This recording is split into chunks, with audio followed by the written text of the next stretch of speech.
Societatea comercială Mare Primcom SRL a fost creată în anul 2004, având ca direcție principală de activitate comercializarea cerealelor, cu timpul obținând rezultate bune în acest domeniu.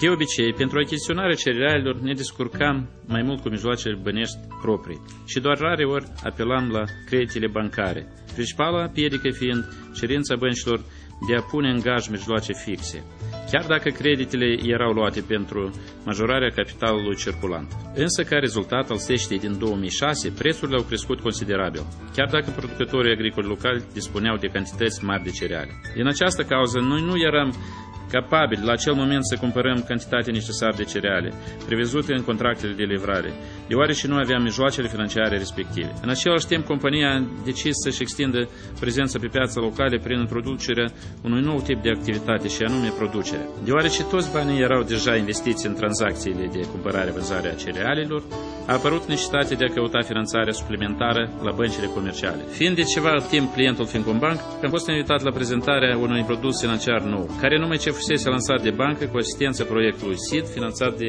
USAID. Am rămas destul de impresionat de informația obținută și de oportunitățile pe care le poate oferi acest produs, finanțarea ordinului de procurare FOP, și care într-adevăr era ceea de ce aveam nevoie la acel moment. Și propunerea de utilizare a creditelor FOP nu s-a lăsat mult așteptată din partea Fincombank. Analizând oferta făcută, am hotărât să mă implic foarte activ, deoarece plusurile pentru compania mea erau evidente. În calitate de gaj nu se cereau mijloace fixe, iar creditul putea fi eliberat în termeni mai restrânși, doar câteva zile, oferindu-mi astfel posibilitatea de a îndeplini comenzile la timp și în volumul cerut de către parteneri. Nu vine să cred că e posibil de a obține finanțarea de care aveam nevoie într-un timp atât de scurt și fără a angaja activele fixe.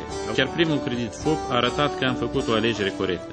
Acum știu din proprie experiență că acest lucru e posibil și asta într-adevăr contează. Și totul datorită suportului oportun acordat de către USAID băncilor locale pentru introducerea noilor produse de creditare. Astfel, în decurs de mai puțin de un an, am contractat de la Fincombank, care continuă să colaboreze cu proiectul USAID, 9 credite FOP, în sumă totală de $1,74 milioane SUA. În aceste condiții am avut posibilitatea să eliberăm banii proprii și să investim în sectorul de producere. Am dat în exploatare 2 elevatoare pentru prelucrarea și depozitarea cerealelor, o fabrică avicolă pentru producerea cărnii de pui broiler, la care obținem 1200 tone de carne anual, și o altă fabrică avicolă pentru producerea de ouă. Avem circa 20 milioane ouă anual.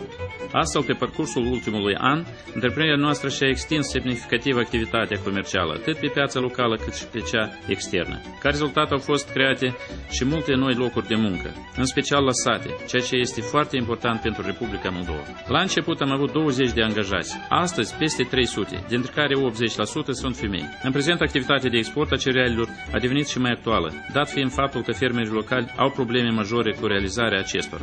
De aceea am negociat contracte convenabile de achiziționare a cerealelor cu companii din SUA și Germania, cum ar fi Topfer și Vigigrain. În același timp, nu putem lăsa fără atenție și piața internă, unde avem parteneri de încredere.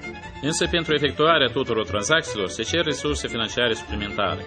Acum negociem cu Fincombank noi credite FOP, pentru a fi competitiv pe piață și a ne onora obligațiile față de parteneri.